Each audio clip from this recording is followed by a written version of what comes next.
बिस्मिल्लाहिर्रहमानिर्रहीम। अस्सलाम वालेकुम डियर स्टूडेंट। आज हम लॉ ऑफ यूनिवर्सल ग्रेविटेशन पर एक असाइनमेंट को सॉल्व करेंगे। स्टेटमेंट मैंने यहाँ पर लिखा है, इसको एक्सप्लेन करते हैं और इसकी जो सोल्यूशन है उसकी तरफ जाते हैं। क्वेश्चन ये है कि the mass of earth is 6 × 10 power 24 kilogram.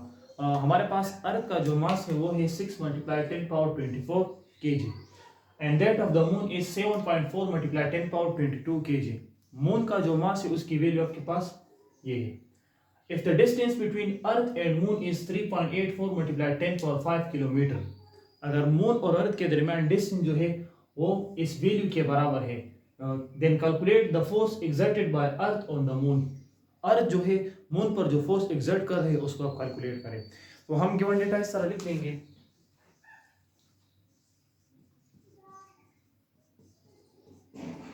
Given data हम लिख देंगे, ऊपर स्टेटमेंट में जो जो डेटा आपको दिया है उसको आप यहाँ पर लिख दें पॉइंट की सूरत में। तो पहले मैं मास ऑफ अर्थ लिख दूंगा। Mass of earth is equal to 6 × 10 power 24 kg। इसके साथ मैंने छोटा सा ई लिखा, it means mass of earth. दूसरा मेरे पास मून है, तो मास ऑफ मून को मैं लिख दूंगा, यहाँ पर जो वैल्यू है उसी को सिंपल आप पुट करें, 7.4 × 10 पावर 22 kg। ये मेरे पास मून का मास हो जाएगा।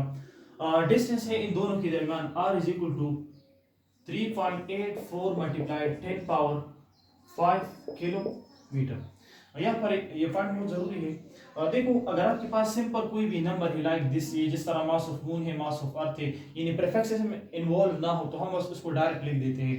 लेकिन ये डिस्टेंस जो है इसके दरमियान ये के आया है और के आपके पास प्रीफिक्स है, तो इसको हम थोड़ा सा सॉल्व करेंगे। हमें पता है कि के जो है ये 10 पावर 3 के बराबर होता है, तो मैं इस तरह लिख दूंगा 3.84 × 10 पावर 5। उसी तरह लिख दे इस के इन उस प्रीफिक्स की जगह उसकी वैल्यू पुट करें, तो ये बराबर है 10 पावर 3 के इनटू मीटर। यहाँ पर आप साथ में ये देखिए, बिकॉज 1 के इज इक्वल टू 10 पावर 3 यानी 1000 के बराबर होता है किलो प्रीफिक्स से। r is equal to 3.84 × 10 power, basis same so power should be added, तो 5 + 3 मीटर आ जाएगा। अब r is equal to 3.84 × 10 power 5 और 3 को ऐड करके मेरे पास 8 आ जाएगा। तो ये इन दोनों के दरमियान डिस्टेंस हो गई। और ग्रेविटेशनल कांस्टेंट मैंने आपको लास्ट लेक्चर में भी बताया था कि अगर आपके पास गिवन भी नहीं है तो इसकी वैल्यू कांस्टेंट है, आपने इसको एज इट इज इंसर्ट करनी है। तो ये 6.67 × 10 पावर -11 न्यूटन मीटर स्क्वायर पर किलोग्राम स्क्वायर, ये मेरे पास गिवन डेटा हो गया। अब रिक्वायर्ड या फाइंड क्या करना है, रिक्वायर्ड है हमारे पास to calculate the force exerted by earth on the moon, यानी ग्रेविटेशनल फोर्स को हमने फाइंड आउट करना है। ठीक है, सॉल्यूशन की तरफ आ जाएंगे। सिंपल तरीका है, देखो हमें पता है एज वी नो दैट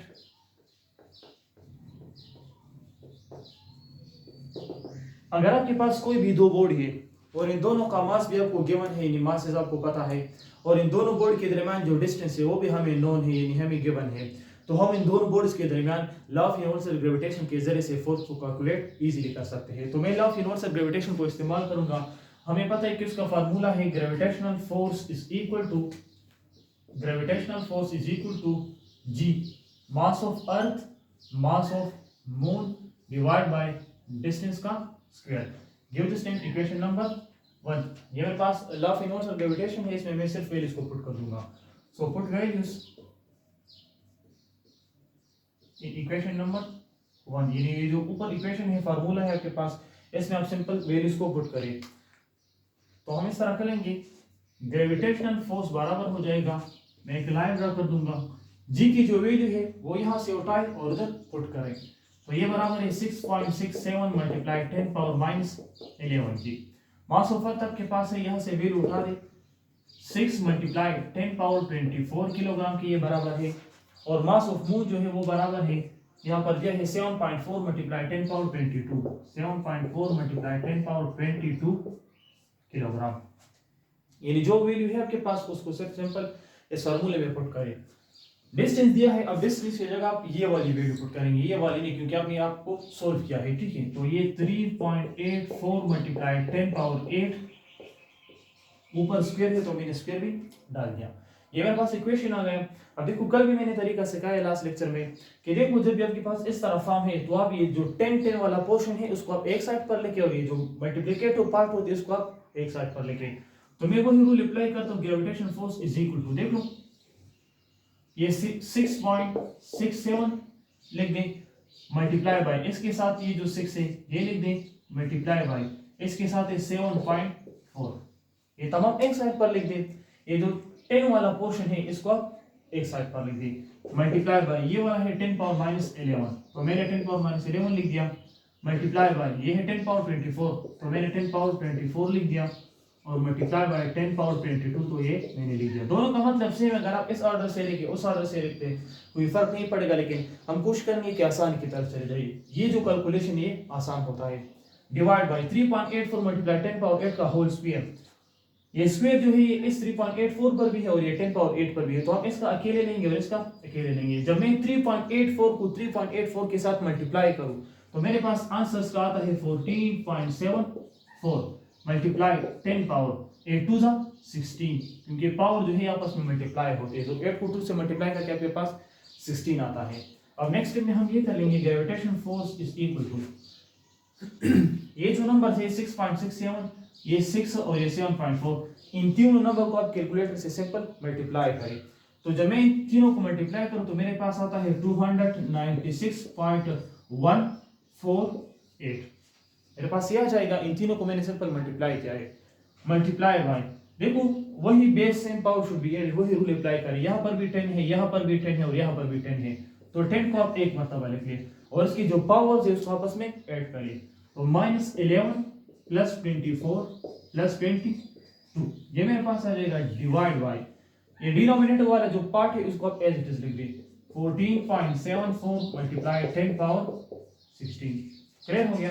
अब नेक्स्ट स्टेप आप ये करें gravitation force is equal to 296 को 14.74 पर डिवाइड करें तो आपके पास 20.14 एंड सो ऑन, इस तरह एक लंबी सी डिवीजन आती है नंबर, बस आप पॉइंट के बाद सिर्फ दो डिवीजन लिखे 20.1764 एंड सो ऑन, इस तरह नंबर आते हैं, बस मैंने सिर्फ ये लिख दिया मल्टीप्लाई बाय 10 पावर, देखो 24 और 22 को जमा करें और उसमें से 11 को सब्ट्रैक्ट करें तो आपके पास 35 बच जाएगा, ठीक है। और ये 10 पावर 16 है डिनोमिनेटर में, इसको आप ऊपर ले जाइए, ऊपर शिफ्ट करें तो ये बन जाएगा मल्टीप्लाई बाय 10 पावर -16।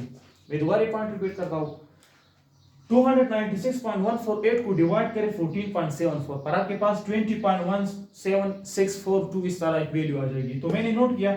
अब ये पार्ट तो खत्म हो गया लेकिन ये 10-10 वाला पोर्शन रहता है। इस 10 पावर -11 + 24 + 22 जो है इन दोनों को ऐड करें, इसमें से 11 को सब्ट्रैक्ट करें, आपके पास 35 बच जाएगा। और ये जो 10 पावर 16 है इसको मैंने ऊपर शिफ्ट किया है, तो ये नीचे प्लस है तो ऊपर शिफ्ट होकर ये माइनस बन जाएगा। अब base same power should be added, वही रूल में इस पर दोबारा अप्लाई करता हूं।